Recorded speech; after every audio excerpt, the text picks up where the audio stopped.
Hello friend, जो कि 67वीं BPSC के रिगार्डिंग जो कि कुछ नई फॉर्म भरने के लिए ऑनलाइन के लिए कुछ नई आवश्यक सूचना आई है और बीपीएससी आयोग द्वारा क्या क्या कहा जा रहा है, आइए हम लोग इस वीडियो में जानने का प्रयास करेंगे। अगर ये वीडियो आप नहीं देखते हैं तो आपका ज़िंदगी का सवाल है दोस्तों, वह अधूरा रह जाएगा। जो क्या क्या चेंजिंग हुए हैं यहाँ से आपको पता लगेगा और जो कि यह सूचना सभी के लिए इंपॉर्टेंट है, तो आप लोग देखिए, जरूर देखिए इसको।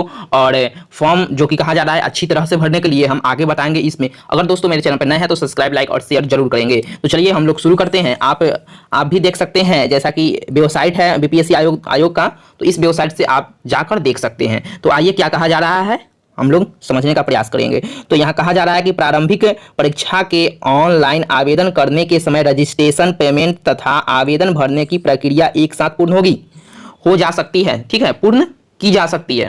तो रजिस्ट्रेशन के समय जो कि पैसा नहीं लगता था, 1-2 दिन 24 घंटे बाद लगता था पैसा, तो यहाँ कहा जा रहा है कि रजिस्ट्रेशन आप कर रहे हैं उसी समय आपको पैसा जो होगा फॉर्म का वो आपसे ले लिया जाएगा। ठीक है, आवेदन फॉर्म की प्रक्रिया में पूर्ण हो जाएगी। उक्त परीक्षा जो कहा जा रहा है दिसंबर के 2021 के उत्तरार्ध में जो कि संभावित है। ठीक है, तो दिसंबर ही आप लोग लेके चलिए और तैयारी में जोर शोर से आप तैयारी में लग जाइए कि क्योंकि सीडीपीओ का एग्जाम तो कैंसिल हो गया है। इस पर मैं वीडियो बनाया हूं, अगर नहीं देखे हैं तो देख लीजिएगा और आपको पता भी होगा जो कि सीडीपीओ का एग्जाम जो कि आगे बढ़ गया है कुछ, और जो कि 67वीं बीपीएससी का एग्जाम जो दिसंबर में संभावित है। तो आप लोग बिल्कुल इसमें दोहराए की बात नहीं है कि एग्जाम जो कि बहुत आगे बढ़ चुका है, तो नहीं, सिर्फ पंचायत चुनाव को लेकर जो कि आपका एग्जाम कुछ दिनों तक टला है। ठीक है, तो जो कि इसमें टला नहीं कर सकते हैं, दिसंबर के उत्तरार्ध कह रहा है। ठीक है, तो 12 दिसंबर यानी 15 दिसंबर के बाद ले जा सकता है या दिसंबर के अंतिम में ले जा सकता है, तो वही दिसंबर आप लोग लेके चलिए।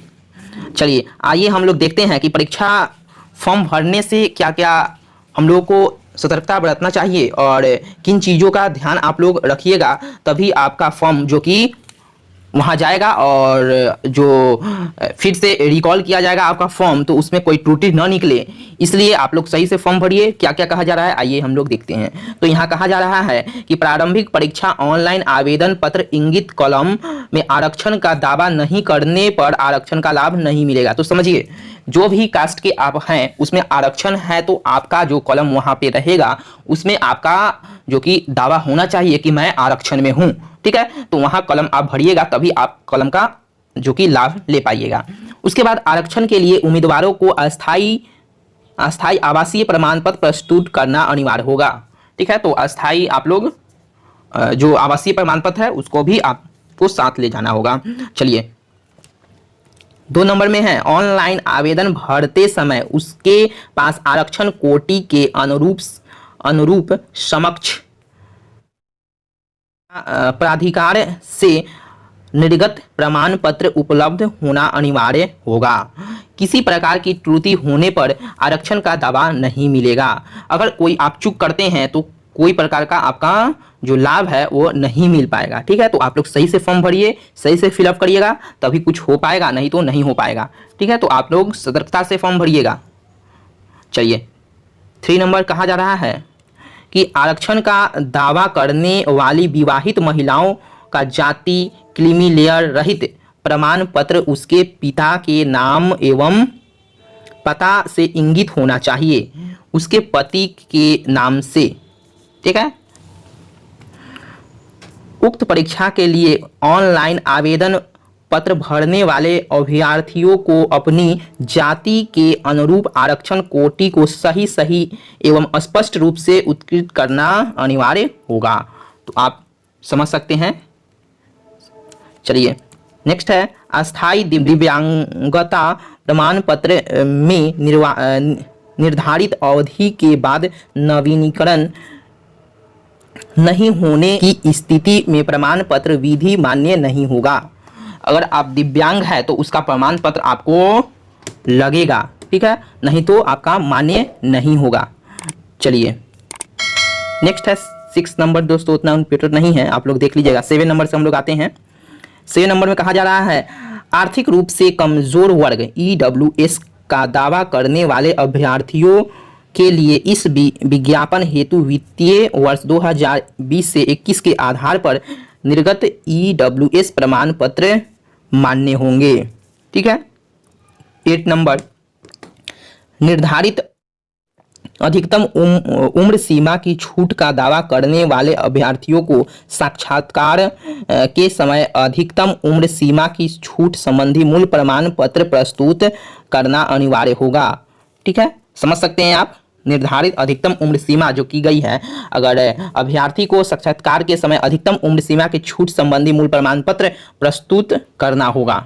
ठीक है, चलिए 8 नंबर कहा जा रहा है, 9 नंबर, सभी वंचित प्रमाण पत्र प्रारंभिक परीक्षा के लिए ऑनलाइन आवेदन भरने की अंतिम तिथि के पूर्व का होना आवश्यक है। आवेदन भरने की अंतिम तिथि के पश्चात निर्गत प्रमाण पत्र मान्य नहीं होगा।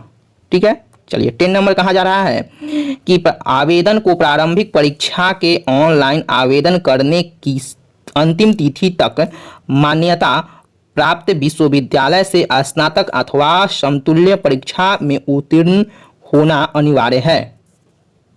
ठीक है दोस्तों, चलिए 11 नंबर क्या कहा जा रहा है, इसमें कहा जा रहा है कि प्रारंभिक परीक्षा हेतु ऑनलाइन आवेदन भरते समय ही मुख्य परीक्षा के लिए वैकल्पिक विषय एवं सभी प्रश्नोत्तर विषयों के उत्तर के लिए तीनों भाषाओं से किसी एक भाषा का चयन अनिवार्य होगा। उक्त किसी प्रकार का परिवर्तन नहीं होगा। तो यहाँ पे देखिए, यहाँ पे आपके लिए इंपॉर्टेंट हो जाता है 11 नंबर क्या कहा है, सुनिए ध्यान से।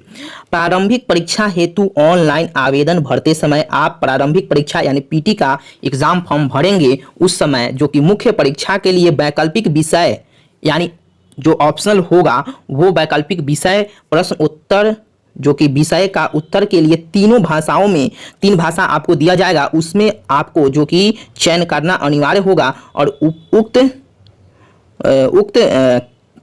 में किसी प्रकार का परिवर्तन नहीं किया जाएगा। ठीक है दोस्तों, चलिए 3 भाषाओं में एक भाषा का चयन करना होगा। ठीक है, चलिए 12 नंबर, प्रारंभिक परीक्षा के ऑनलाइन आवेदन में कई प्रविष्टि को आवेदन भरने की अंतिम तिथि के बाद 10 दिन तक एडिट कर सकते हैं। एडिट करने की अवधि के पश्चात सुधार हेतु कई अभ्यावेदन विचारणीय होगा।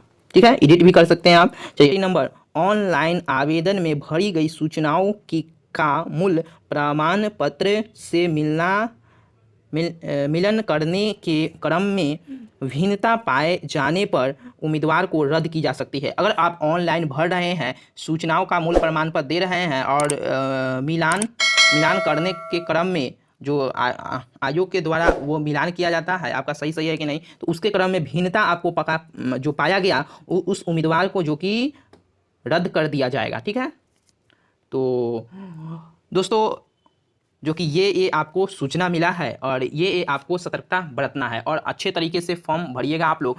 जब तक ले आप फॉर्म अच्छे तरीके से नहीं भरिएगा तो कैसे एग्ज़ाम दीजिएगा और कैसे आप कुछ बन पाइएगा। तो इस चीज़ को आपको ध्यान रखना है कि क्या क्या हमको करना है, क्या क्या नहीं करना है, और स्पेलिंग मिस्टेक नहीं कीजिएगा। ठीक है, जो भी भरिएगा वो 1 बार 2 बार ज़रूर देखिएगा उसको।